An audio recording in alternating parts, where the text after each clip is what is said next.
Podcast, el reportaje, espacio digital para invitados, debates y opinión. Bienvenidos a este podcast en el cual vamos a hablar con Jesús Armando Erazo Yela, profesional en Gobierno y Relaciones Internacionales de la Universidad Externado de Colombia. También adelantó estudios en Gobernabilidad y Gerencia Política y Gestión Pública en la Universidad del Rosario. Ha participado también en campañas políticas a nivel regional. Además, fue asesor de despacho de la Alcaldía Municipal de Linares, municipio en el cual ayudó a fundar una nueva corriente política que actualmente está en el poder. También fue responsable del programa En Ti Confío en Nariño y Cundinamarca. Jesús, ¿cómo estás?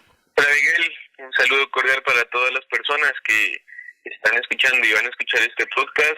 En primer lugar, felicitarte por esta iniciativa y gracias por la invitación, sobre todo a hablar de este tema tan importante que ha generado tantos problemas en las últimas campañas, no solo en Colombia, sino también en la región y en el mundo entero. Bien, Jesús, estamos en época electoral, como bien sabemos, y ya a puertas de las elecciones legislativas el próximo 11 de marzo. ¿Cómo has visto tú el panorama político en Colombia y cómo ha afectado este tema de la campaña negra a las diferentes campañas presidenciales, por ejemplo? Bueno, Miguel, lo primero que hay que tener en cuenta es que la campaña negra no es nueva. De hecho, se tiene registros de que sus orígenes se emanan en 1828 con la campaña presidencial en los Estados Unidos que enfrentó a Andrew Jackson y a John Adams, ¿sí? Donde la rivalidad entre ambos pasó de un campo de ideas a un campo ya emanada más por el odio. Lo nuevo es que en la época de la denominada posverdad, entonces no es en sí la mentira hacia el otro, que siempre ha sido utilizada por las campañas, sino el entorno y los métodos que ahora se utilizan para propagarla. Tú sabes que estamos en una época donde las redes sociales se han convertido en la mayor fuente de información para muchas personas. De hecho, se estima que en Estados Unidos la radio y la televisión han sufrido como fuente de información, pues han sufrido una caída frente a las redes sociales. Facebook es la red social más vista y en Colombia tenemos un panorama un poco similar. Entonces, ¿qué es lo primero que hay que tener en cuenta?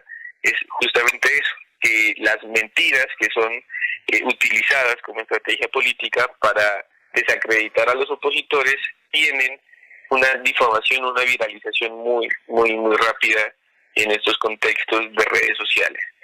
En el presente, pues, sumando lo que se denomina campaña negra con época de posverdad y redes sociales, hemos visto que la cosa no ha parado desde que se llevó a cabo las elecciones en Estados Unidos, donde Donald Trump quedó electo como presidente, el Brexit en Reino Unido, y que en Colombia tuvimos un caso específico que de hecho es utilizado para los estudios sobre posverdad y política, que es el caso de la victoria en el plebiscito. Hoy vemos unos candidatos justamente que se han asesorado justamente frente a estos temas porque vieron que dieron mucho éxito. Tenemos personas como Alejandro Ordóñez o ciertos candidatos que siguen utilizando la difamación de mentiras como estrategia para apelar a las emociones de los electores y así poder, pues, buscar personas que sigan sus ideales en este tema de campaña política. Y también no podemos dejar de lado, no sé si de pronto conozcas como referente, tal vez sí, obviamente a JJ Rendón, que ha sido tal vez una de las personas que ha realizado este tipo de campaña negra, que ha sido tal vez referente a nivel mundial para utilizar este tipo de campañas en diferentes países en los cuales ha participado, ¿no? Sí, es así, se entiende la campaña negra como la forma menos ética, ¿no? de influir en el voto de los electores. Es una práctica inmoral y que en sí tiene netamente fines políticos y de hecho hay asesores como JJ Rendón y otros brasileños que se han enfocado justamente en este tipo de cosas, justamente para que sus candidatos tengan mayor apelación de emociones frente a otros. ¿Cuál es la finalidad de la campaña negra? Definitivamente sembrar desconfianza y confusión. Ahora, aquí también tenemos que entrar a hablar sobre la credibilidad de las personas que se encargan de difamar este tipo de cosas, ¿sí? Porque tanto los personajes públicos como los candidatos, como los periodistas, deben ser conscientes de su rol, es decir, deben divulgar información de manera responsable, sobre todo en beneficio tanto de los ciudadanos como de la democracia.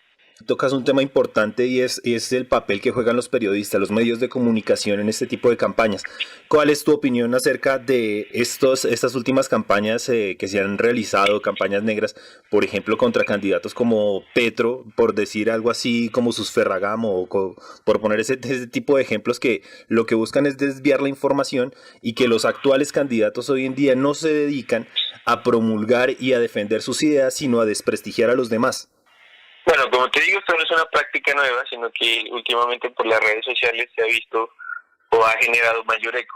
Lo que pasa es que el Internet se ha convertido en un reto para tanto para el gobierno como para las campañas políticas, pues es claro que es necesario buscar como una regulación, pues estos son un medio de difusión de campañas políticas muy, muy grandes. ¿Qué es lo que pasa? Que cuando las mentiras son emitidas, generan mayor interacción que frente a situaciones que pueden estar siendo argumentadas por algún periodista o por alguna fuente confiable.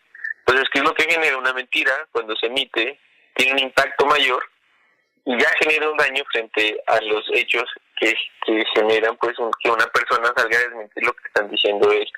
Lo que tú dices es igual un problema muy, muy grande. Yo lo que siento es que los periodistas tienen ese gran reto de ponerse al tanto de las redes sociales, porque mientras las noticias, las mentiras recorren de forma virtual muy rápido las redes sociales, los periodistas deben estar pendientes de editar la nota, de verificar fuentes para ya emitir una posición en sus noticieros, que puede ser al mediodía o en la jornada de la tarde, de la noche.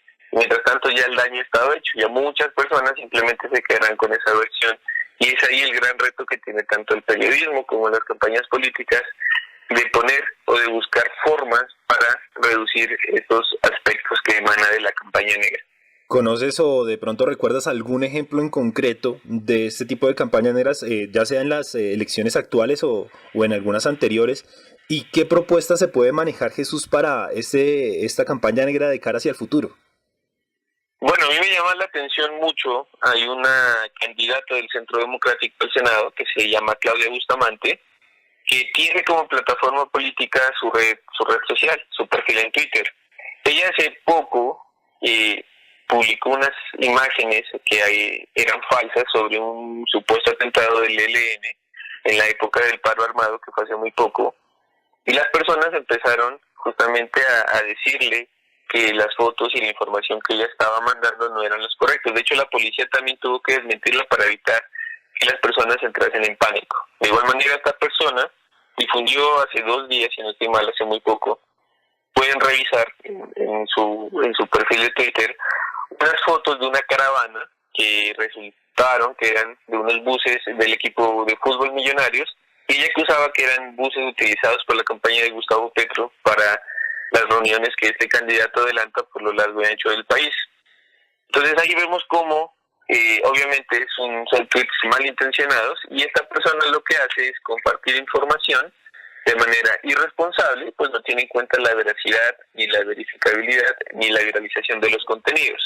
¿Cómo combatirlo? Yo estuve indagando el día de ayer sobre cómo combatir en época de posverdad las noticias falsas. Encontré 4 pasos que me parecieron súper importantes, los pueden encontrar en el periódico El Tiempo. El primero de ellos es cuestionarnos a nosotros mismos, pues como audiencia nosotros tenemos mucha responsabilidad, pues en el presente la población no tiene como la suficiente madurez o los filtros para discernir la información entre lo que puede llegar a ser verdad y lo que es mentira. Entonces, ¿cómo podemos evitar este tipo de cosas? Primero, preguntarnos de dónde viene y quién lo dijo.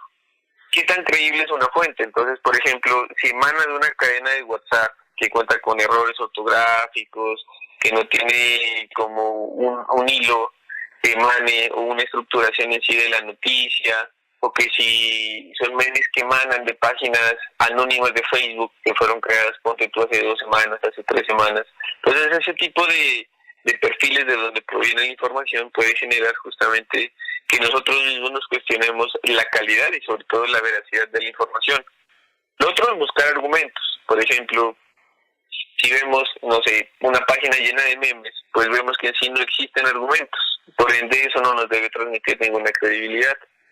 El otro es contrastar la información. Es decir, si en una cadena de WhatsApp nos llega alguna información como que hay un retén del ELN en cierto departamento, pues podemos contrastar con otras fuentes. Entonces, si una noticia es tocada o analizada por más de 2 o 3 fuentes de información confiables y verificables, pues podemos entrar a determinar que es una noticia verdadera. Si en caso solo tenemos como fuente la cadena de WhatsApp, si no tiene link ni respaldo alguno, pues podemos entrar también a dudar. Sobre todo también, como yo te decía, la redacción, las fotos y la coherencia de los videos que se utilizan. Porque muchas veces que hemos visto cómo se utilizan imágenes que pertenecen a otras noticias, de hecho son de otros países, o noticias con errores, o lo podemos decir, errores de ortografía, que justamente hacen que la persona no pueda, o saque como reflexión, pues justamente que la noticia no tiene como credibilidad alguna y que está siendo víctima de esto, de lo que se denomina la posverdad. Yo creo que ese es el reto grande que nosotros tenemos como audiencia, porque de nosotros depende y también somos responsables si compartimos este tipo de noticias o no. Yo creo que las redes sociales son un espacio de interacción virtual que pueden ser utilizadas de muy buena manera, siempre y cuando nosotros sepamos discernir este tipo de cosas. La invitación es justamente a las personas también que evitemos, sí, yo te hablo de los municipios sobre todo, para políticas se utilizan mucho perfiles falsos en Facebook. Es decir, la persona malintencionada crea un perfil falso, agrega a las personas, sí, y empiezan a emitir memes difamando de otras personas, hablando cosas fuera de contexto. Lo único que buscan sí es dividir a la gente. Sí, eso es justamente lo que nosotros debemos evitar. Y también inclusive por seguridad propia, es decir, si nosotros vemos que nos agrega un perfil que fue creado hace 2 semanas, que no tiene sino una foto, que nunca muestra su identidad, pues también por cuidar tanto nuestra información que difundimos en redes sociales como nuestra red de amigos, y así también con el fin de evitar caer en trampas y demás, pues debemos evitar justamente agregar este tipo de personas. Ok. Jesús, invocando un poco esa capacidad de análisis político y demás experiencia que tienes tú en el sector también público y bueno, en la palestra pública, ¿qué tan cierto es eso de que si sube Petro nos podemos volver castrochavistas? Yo creo que esa es una estrategia que se utilizó en la campaña del no, el miedo al castrochavismo y demás, pues por todo lo que nosotros hemos visto frente a la situación que ocurre en Venezuela, ¿sí? Donde ya más de 3 millones de venezolanos han salido de su país, especialmente hacia Colombia, hacia Chile y hacia Brasil. Y muchas veces se ha seguido utilizando este temor, ya no ahora en contra de las personas de las FARC, sino en contra del candidato Gustavo Petro. Yo que considero que a diferencia de lo que se denomina el castrochavismo, lo que sí Gustavo Petro como candidato tiene una visión totalmente diferente y un discurso que se denomina antisistema, ¿sí? Es decir, que se aleja de todo la estructura política tradicional que tiene Colombia, que en su época también lo dijo Chávez, pero el hecho de que ambos utilicen un discurso antisistema no implica que las consecuencias vayan a ser las mismas. No es la primera persona que utiliza un discurso antisistema. Trump utiliza un discurso antisistema en los Estados Unidos y tenemos muchísimos casos en la región. Obama también en su época utilizó un discurso que buscaba como una nueva oportunidad, un discurso de esperanza. Entonces yo creo que el miedo al castrochavismo también es el miedo que como sociedad tenemos al cambio, solo que lo han malintencionado a mi manera de ver. Pues porque es claro que en Colombia sí se necesitan reformas, se necesita democratizar acceso, ponte tú, a la educación, a la salud, a mejorar la justicia, que son muchos de los temas que propone Gustavo Petro y que en sí no es el único tampoco, simplemente que Gustavo Petro utiliza ese discurso antisistema que busca también una apelación de emociones y que de pronto por el extremismo, por la terquedad ya en sí del candidato como persona, es que se puede llegar a generar, pero claramente es una mala intención. Hace poco vi una campaña de Cambio Radical, donde en el tarjetón muestran el logo de Cambio Radical y el logo y la cara de Gustavo Petro, y de repente aparece Maduro diciendo que en Colombia se iba a aparecer un Chávez, es decir, relacionándolo directamente con este candidato. Yo lo que siento y veo es que teniendo el ejemplo aquí al lado, creo que ningún candidato buscaría justamente pues, llegar al nivel de casi un Estado fallido, que es lo que actualmente tiene el Estado venezolano. Es el caso de diferentes partidos, ¿no? Cambio Radical, pero Centro Democrático últimamente en un trino de Iván Duque decía que en La Habana se reunieron alrededor de 5 años para fijar cómo encarcelar a Álvaro Uribe Vélez. Humberto de la Calle también respondió en un trino muy, muy elegante, muy elocuente, él diciendo que él no se fue a La Habana 5 años a mirar a ver cómo se encarcelaba a una u otra persona, que si fuera así él se quedaría en la sala de la casa. Otro estilo de campaña negra o de propaganda negra que se realizó fue una fotografía que tomó Darcy Quinn al candidato Humberto de la Calle, donde lo mostraba tomándose una cerveza solo, ¿no? Y después de eso vino en la respuesta de Humberto de la Calle y lo convirtió en algo a favor para que su campaña y para que su electorado comenzara como, no sé, a darle la vuelta a eso y a decir que me tomo una pola con Humberto de la Calle, creo que es el hashtag. ¿Qué opinas de eso, Jesús? ¿Y se le puede dar la vuelta a las campañas negras? Sí, claro, yo sí creo que definitivamente esto aquí se denomina un síndrome de Batman, lo denomino yo, ¿no? Que tus debilidades, convertirlos en fortalezas. Yo creo que lo hecho por el candidato Humberto de la Calle fue épico. Sí, de hecho él estaba acá de visita en la ciudad de Pasto y fue donde empezó a emanar todo esto de una pola con de la Calle. Claramente las intenciones de Darcy Quinn son malintencionadas. Ella dice que como periodista debe hacerle seguimiento a todo candidato presidencial, pero es claro pues que los intereses de la periodista eran malintencionados, y ahí es donde nuevamente entramos a hablar de la credibilidad de los medios de comunicación, pues tienen un papel fundamental. Es claro que ella como ciudadana puede tener su postura y demás, pero debe como desligarlo de su función como periodista. Yo creo que también eso es un factor, y muchas veces nosotros hemos analizado cómo las personas dicen que se requiere mucho más esfuerzo para desmentir una mentira que para generar una nueva, ¿sí? Entonces, lo que nosotros estamos buscando, y a mi manera de análisis, sí se puede combatir a través de actos como lo que ha hecho Humberto de la Calle. Por ejemplo, si hablan de una alcaldía que no ha hecho nada y, no sé, la red social de la alcaldía empieza a mostrar las obras que realmente se han hecho, entonces también pues la persona que está compartiendo ese tipo de información pues también queda mal porque no tendría argumentos. Yo creo que lo que hizo de la Calle de mostrar fotos donde ha tenido buen público, buena acogida, y sobre todo tomárselo también un poco con humor, pues son aspectos que nos podrían también ayudar a desmentir ese tipo de cosas. Así es.